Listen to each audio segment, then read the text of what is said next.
पौलुस और सिलास को पकड़ के ले गए, कहते यीशु मसीह का प्रचार करते हैं ये लोग, पकड़ लो इनको, ये हीलिंग का पाखंड करते हैं, इन्हें पकड़ लो। बाइबल कहती है उन्हें पकड़ लिया।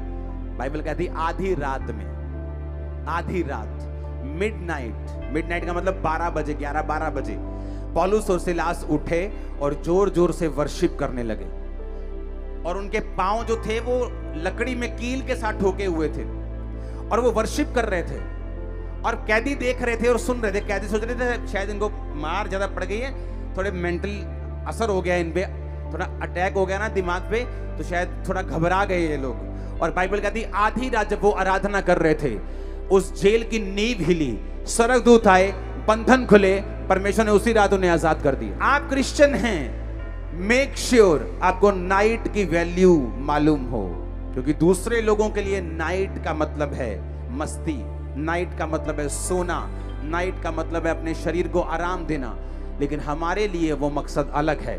नाइट का मतलब है खुदा के साथ कम्युनिकेट करना, उसके साथ बात करना, उसके दर्शनों को लेना, उसकी आवाज को सुनना, स्ट्रेटेजी को लेना जो परमेश्वर ने आपके लिए रखी हुई है, और उसकी बरकत को लेना।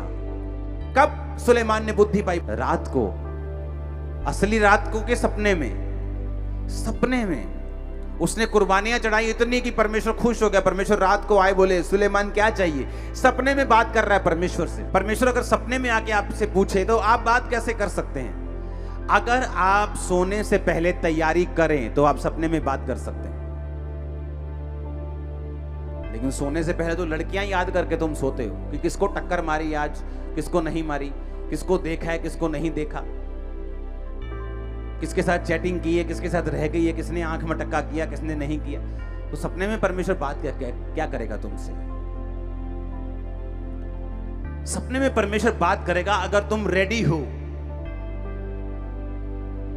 सुलेमान रेडी होकर सोया कि मैं इतनी बड़ी प्रजा का न्याय कैसे करूंगा, लाखों लोग हैं मेरे सामने, मुझसे उम्र में ज्यादा हैं, मैं इन लोगों के साथ बात कैसे करूंगा? हे परमेश्वर दया कर, दया कर, दया कर, दया कर, दया कर कर कर, कर सो गया। आप प्रेयर में सोएंगे, आप फास्टिंग में सोएंगे, आप मेडिटेशन में सोएंगे, आप यीशु मसीह के लहू को याद करते करते सोएंगे, जिंदगियां बदल देगा वो आपके परिवारों की।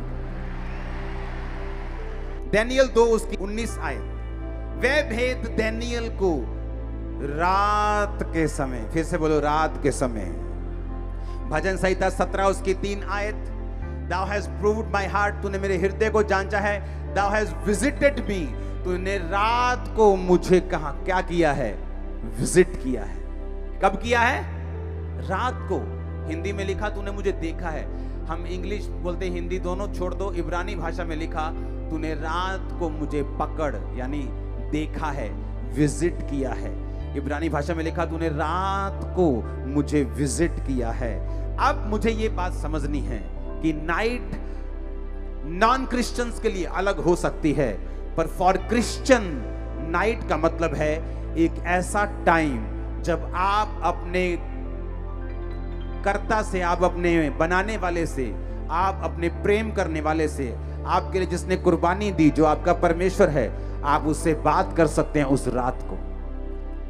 कम्युनिकेशन पॉइंट है वो, कम्युनिकेशन टाइम है वो, रात वो समय है जब सुपरनैचुरल नेचुरल से मिलता है, जब ईश्वरीय शक्ति आपकी बॉडी के ऊपर उतरती है, आपको मालूम होता है। मैंने ऐसे गवाहियां देखी, संडे चर्च में आते, थर्सडे चर्च में आते हैं, प्रार्थना रिसीव किया, आमीन कहा, और रात को जब अपने घर में गए, सपना आया कि आप मेरे सपने में आया, आपने ले हैंड, मैंने थोड़ी ले हैंड किया सपने, मैं तो अपने घर में हूँ, वो स्वर्गदूत है, मेरे सपने में ले हैंड किया। और जब मैं सुबह उठा, जब मैं सुबह उठी, मैं प्रेग्नेंट थी, मैं पेट से हील था, मैं ब्रेन में हील